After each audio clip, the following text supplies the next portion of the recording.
গত বছর জুলাই আগস্টের সংগঠিত মানবতাবিরোধী অপরাধের মামলায় শেখ হাসিনার বিরুদ্ধে আগামী সোমবার সাক্ষ্য দেবেন দৈনিক আমার দেশের সম্পাদক মাহমুদুর রহমান ও জাতীয় নাগরিক পার্টির আহ্বায়ক নাহিদ ইসলাম।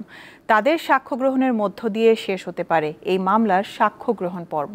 বুধবার ট্রাইব্যুনাল প্রাঙ্গণে প্রেস ব্রিফিংয়ে এই তথ্য জানান প্রসিকিউটর গাজী এম.এইচ. তামিম। ওয়ালটন এখন দেশের সীমানা পেরিয়ে পৌঁছে গিয়েছে 50টিরও বেশি দেশে।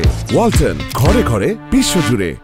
সাবেক প্রধানমন্ত্রী শেখ হাসিনা, সাবেক স্বরাষ্ট্রমন্ত্রী আসাদুজ্জামান খান কামাল ও সাবেক আইজিপি চৌধুরী আবদুল্লাহ আল মামুনের বিরুদ্ধে গত 10 জুলাই আনুষ্ঠানিক অভিযোগ গঠন করে বিচার শুরুর আদেশ দেয় আন্তর্জাতিক অপরাধ ট্রাইব্যুনাল। 2024 সালের জুলাই আগস্টে সংগঠিত মানবতাবিরোধী অপরাধের এই মামলায় তাদের বিরুদ্ধে 5টি অভিযোগ আনে প্রসিকিউশন।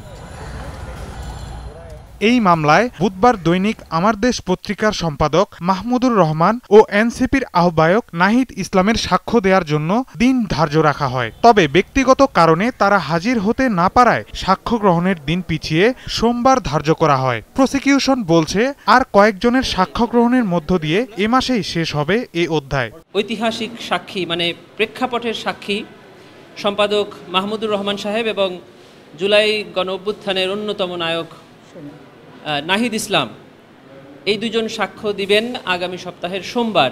পরবর্তী সাক্ষ্য উপস্থাপনের দিন ধার্য করেছেন। আমরা আশা করছি ওই দিনই ট্রাইব্যুনালে সাক্ষী হিসাবে উপস্থাপন করতে পারবো বলে আমরা মনে করছি।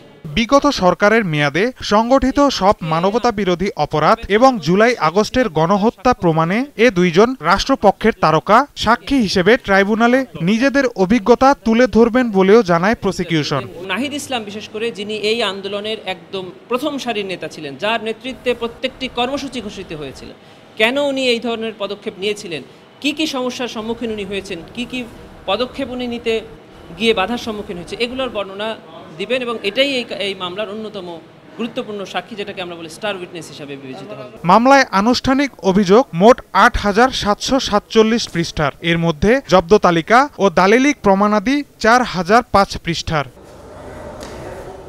মাহিদুর রহমান, দীপ্ত সংবাদ, ঢাকা।